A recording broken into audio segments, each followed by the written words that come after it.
church, we're going to read in a little book called Zephaniah in the Old Testament, Zephaniah chapter 1, and it's a message from the Lord through the prophet to his people. I will search with lanterns in Jerusalem's darkest corners to punish those who sit complacent in their sins. They think the Lord will do nothing to them, either good or bad. Yeah, sometimes we can get comfortable in our neutral state. And that's why when we go over into the book of Revelation and we read about the Laodicean church and Jesus says, I'd rather have you hot or cold. You make me sick. And we look at this and God's saying to his people, like, hey, you can't just sit there and think nothing is going to happen. You're not following me. You're not pursuing sin wholeheartedly or anything. But he's saying you are complacent in your sin because you're not doing anything about it. And you're just kind of hanging there thinking you're okay.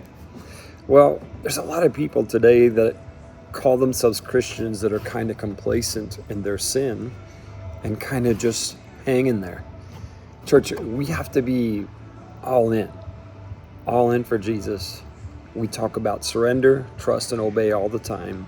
It's a surrender to God's will, trust him in the process, and do what he says, obedience. And so there requires an active relationship with him so that we're not just sitting there neutral, complacent in our sinful condition.